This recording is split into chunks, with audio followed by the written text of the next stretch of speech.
Happy Friday, everyone. How are you doing? This is our weekly live on Fridays. What has been happening, the conversation has been around trauma this week. So if you have not tuned in to this week's podcast, it's on destigmatizing trauma. So take a look. It's sitting here in the YouTube channel.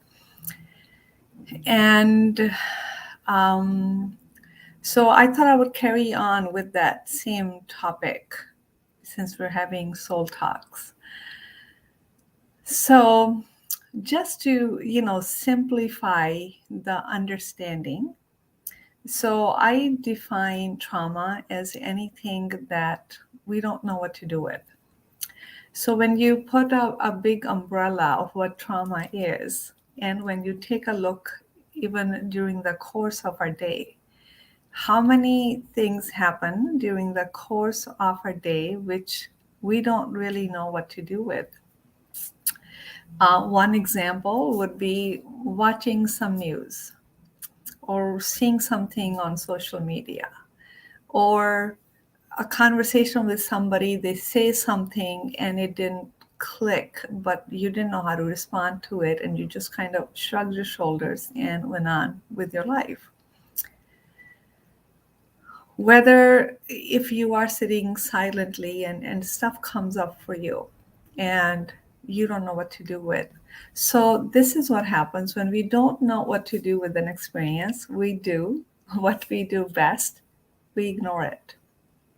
And it's not to say that we have to sit down with each and everything. Of course, life is waiting. We have to go and do life. But what happens, the accumulated effect of undigested experiences, they are imprinted on our nervous system, and we can call that trauma because we didn't know what to do with. So what do we do? How do we resolve these things? Thank you so much. If you're here, I see 3 people are watching. Thank you for tuning in. I would love to know where you're dialing in from. Say hello. So because we don't know what to do with. And on the surface, this is life. Big deal. We have to shrug our shoulders and say whatever and move on. And there's nothing wrong with it. But the accumulated effect is what becomes problematic.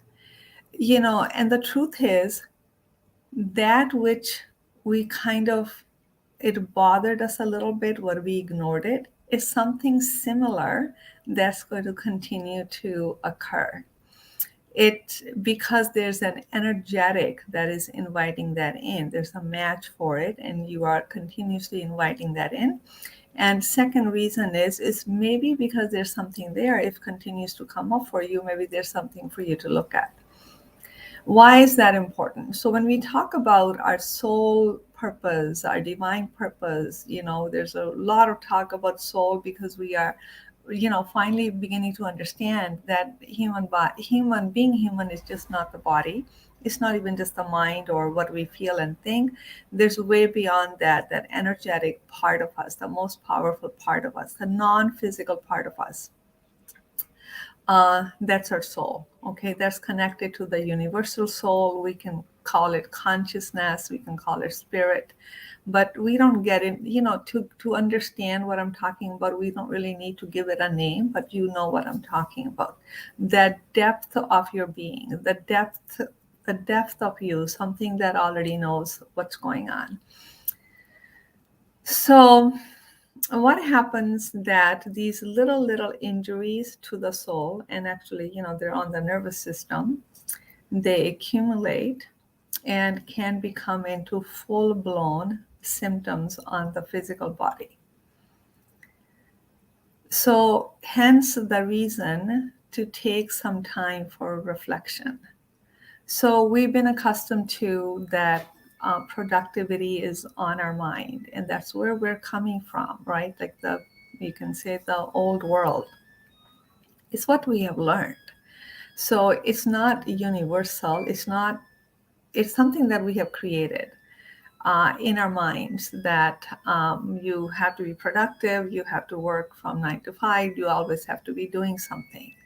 So there's nothing wrong with that either. It helped us until it didn't. Things work until they just don't. When they don't work, then it's time to change course. So we are now coming to the time that coming to the understanding that if we actually took some time for reflection, for silence, then those experiences that we did not know what to do with, they will have an opportunity to rise to the level of our consciousness. And then we can digest them. We can understand, what was that? Why did I feel bad? And whether you put it in the heart, there are techniques for you to heal that. And there's techniques for you to wrap it around love, or just simply acknowledge that I didn't like that. Okay, so this little reflection time goes a long way. So if you don't have a practice like a meditation practice or a reflection practice, then initially it feels like I'm forcing, I have to create time, and many people forget. But I tell you one thing, that when you do create some time for meditation or reflection, what happens eventually, that becomes your new habit. And now, you're tuning in to when things feel out of sorts, when you don't know how to figure something out, you don't know what you're thinking or feeling. So that's a clue for you to, okay, I'm just going to sit without any distraction, so I can just sit with myself, sit with what I'm feeling, what I'm experiencing. Maybe I have to go over what just happened 2 hours ago. So just give it some thought. So that's consciously digesting life. What happens when we don't consciously digest life? Life does us. We're not doing life, life is doing us. What that means is, whatever we did not digest, and we think it's not a big deal. On the surface, it feels like that.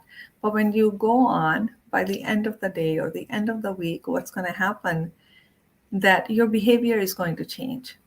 All of a sudden, you're irritated. All of a sudden, you are snapping at people. All of a sudden, you can't get a good night's sleep, or you're just eating not in the most mindful way. But you don't know why that is. It is because there's something got misaligned in the inner world. When it comes to our soul, I can tell you from experience that even the smallest things that we push under the rug, our soul just won't have it. It'll bug you. So one of the drawbacks of doing the inner work is that every tiny little thing begins to show up. It's kind of like if you have a cloth and you're using it to dust, right? And so it's all gray and it's all dirty. You don't notice the little stains. But when you wash it, it's all washed, but then the tiniest little stains begin to become visible. You're like, there's so many stains on this. I don't want it. So it's kind of like that with doing the inner work. When you do the inner work, you do the inner cleansing. Any tiny little thing that was not reconciled, aligned, or put to rest or healed, it'll show up. And until you make peace with it, until you heal that, it won't let you rest. So, but that was a drawback, because every little thing you will notice, you become very sensitive. But the good thing is, you are walking, or you're living life aligned. You're not out of the blue snapping at people. You're not out of the blue doing impulsive things, eating or shopping. You're not feeling kind of less than, demotivated. You're conscious, right? So, and there's the experience of life, the experience of every moment expands. So the takeaway from this conversation is to take some time, whether it's your meditation practice, whether you just sit and journal, whether you pray, whether you just sit in silently, whether you do your gratitude, whether you take a quick little inventory of your day that you just spent, or you get up in the morning and take a little time to feel what's going on with you. What is the sense of the day? What is it that you would like to experience today? And what is coming in the way? Okay, so any little assault or injury to our soul, it won't let you rest when you start doing the inner work. Um, what else? So, and we're not accustomed to asking, what does your soul want? What is your, uh, you know, what do you, it's really about what do you deeply, deeply, truly desire? What feels right to you? What doesn't feel right to you? So we kind of start getting into that way of thinking, a conversation with ourselves, as to what do I truly want? Is this what I want? Is this what I want to express? Is this what I want to create? Is this what I want to experience? So these questions are very insightful. There's a lot of information there for us. And it's kind of pointless to go through an experience and say, well, forget about it. I'm not going to talk about it. At the soul level, it's a bit too late because the experience is already registered. You can't talk yourself out of something that you did not talk yourself into. So you didn't voluntarily create an experience. Something happened, this is what you experience, and you can't talk yourself out of it because it's already happened, it's already registered. So when we actually don't feel what we truly feel or don't express what we truly feel, we are creating a bigger discord. For ease purposes between head and our heart, we're creating a bigger discord that leads to that misalignment, is what leads to this low grade anxiety, right? Because the foundation is shifting. Foundation is not solid. What is the foundation? Yay, nay, what is your foundation? If you don't have clarity on what your foundation is, then the life will come at you and it can become very unsettling. Then it can become confusing, anxiety, and all that good stuff. This kind of stuff, it accumulates rapidly because life happens rapidly. And before we know it, it becomes like full-blown anxiety, depression. You feel traumatized. So trauma